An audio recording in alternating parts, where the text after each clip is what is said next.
It's going to be a very important show because I think by now people are kind of realizing for the first time that printing money doesn't work, and that's their only solution they got left. We come with different solutions. As they say, demography is destiny. So when you watch what the demographics are doing, you can almost predict the future. Is what's happening with the people is the future.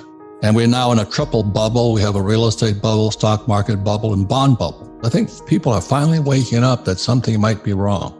$300 trillion, give or take, disappears in financial assets and doesn't come back for a long time. That's the big news. By my demographic analysis, the greatest boom in history. When I was predicting this in the 80s, people thought I was crazy that the US could do so well. They thought Japan and Asia was going to take over the world. I said, no, that we still have a giant, one of the best baby booms in history coming along, and they're going to spend and earn a lot of money, and we're going to have the greatest boom in history from 1983 to 2007. And then 2008, of course, it did go down. And I predicted that 20 some years before it happened, okay? But forget that. That caused a shock to the economy. And then governments have been printing money ever since. Now, to print money for a year to overcome a strong downturn like 2008-9, I'd agree with that. 1 year of money printing. To be printing money 13, 14 years and escalating and printing and fiscal stimulus combined after COVID for 2 years, $10 trillion, half of GDP, is insanity.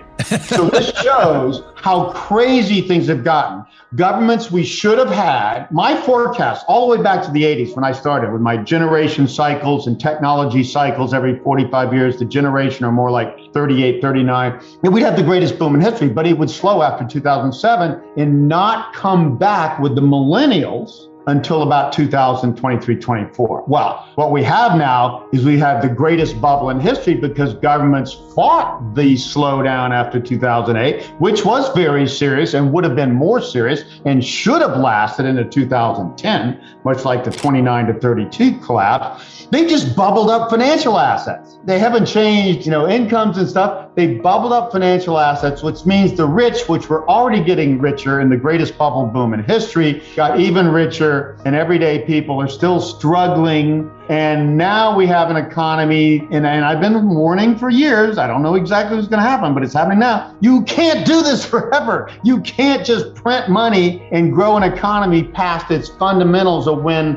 what I study better than I think anybody in the world. When do people earn and spend money over their life cycle? What's the life cycle of people, and how do generations, particularly the largest in history, at least the largest in 250 years, the baby boom generation, affect that boom and bust? And we are still in the bust wake of the baby boom's peak into 2023-24 before we can grow through natural causes. And I see that this government printing scheme is now failing, despite printing more and more, failing anyway, because you can't do this forever, and it's going to collapse, which is just in time for us to balance out the economy so we can grow again with the millennial generation from 2024 forward. So I'm happy to see this collapse. I'm happy to see a downturn, damn it. We should have had a bigger one in 2008, 9, and 10 and got rid of most of this bad debt. Now we have more bad debt than ever. We're going to get rid of it in the next few years. It's going to be painful. So you and I agree on the causes and symptoms and what's happening.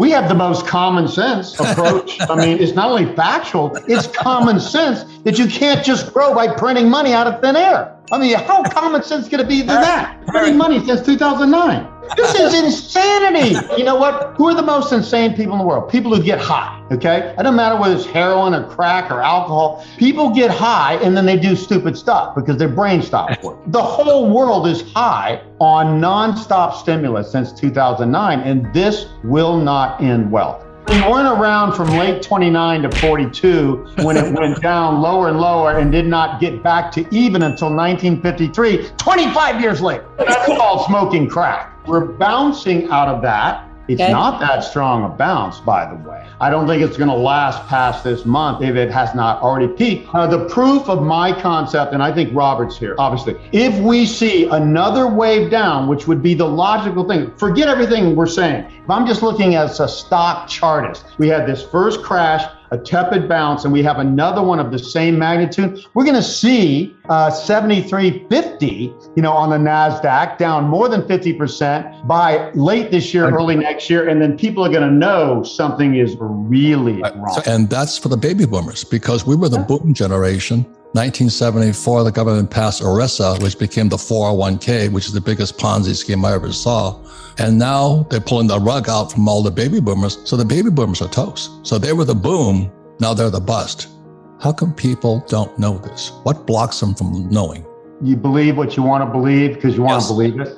The baby boom did cause, and I was the first one to say it, and it took me to the mid-'80s. I didn't get it in 1982 fully. This generation's going to go into their peak spending cycle all the way into 2007, greatest boom in history, going to make the 50s and 60s Bob Hope generation look like nothing, but then it's going to crash. Okay. So that's the problem now. It did crash. And the bigger problem is government said, well, we're not going to let it crash. And I'm like, who the hell are you? A bunch of politicians that never did anything for a living, most of you, and say, oh, we're just not going to let the economy do what the economy will do to correct an imbalance of overinvestment in bubbles and financial assets and bring them down to normal so we can grow again. They're fighting it. And I said the biggest crash was coming. It's here now. And they're still fighting it, and it's still going to happen anyway. It's going to get worse than people think, even now when it's finally starting to go down despite. Why do they believe these guys like Jim Cramer?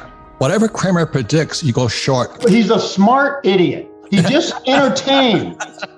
He has nothing to do with the truth. All I do is research what happens in history, what causes things and what doesn't, and that's the truth. You do not get a bubble like this. There has been no bubble anytime in all of history that has not burst badly and rapidly when it does, and it's already started. One of the problems is people choose the wrong prophet. They choose what they want to hear. If you're in a boom and you're invested in the boom, everyday people didn't used to have so much money in stocks. It was more in real estate. And real estate does not go down like stocks does. Real estate is more stable even when it goes down. And everybody now has to root for this thing to keep going. And so they'll listen to the people that say, oh, no, don't worry about this. Don't worry about debt levels. Don't worry about demographics declining, which they're declining at the speed of light in all developed countries in the world. Somehow the government will bring us out of this.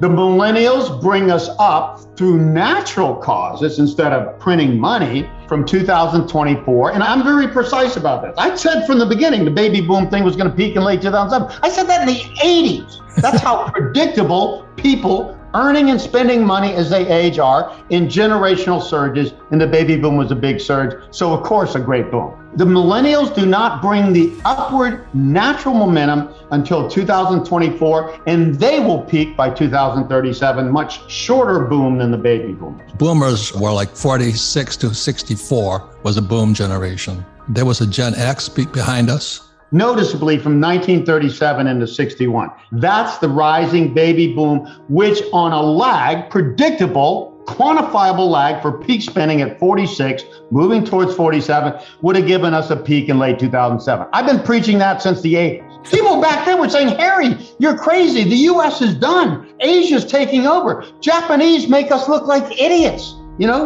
And I'm like, yeah, they're growing and they're going to grow longer, but we still have the greatest baby boom in the world, and we're going to have the greatest boom in history until 2007, and then it's going to clap. Who is Gen X and what's their challenge now? Because that's a large generation. Gen X is the declining birth rates from 1961 into 73 to 75 that caused the slowdown from 2008 still into 2022-23 before the millennials born after them take it up. And even the millennials, here's the important point. Nobody gets this, okay? Even the millennials, with their spending power as a smaller generation, less long in birth, only take us back to where the baby boomers took us. We only get back to even adjusted for rising productivity. We will never see a boom like 1983 to 2007 again in the US, and most of the developed world will never, and Europe's already behind us.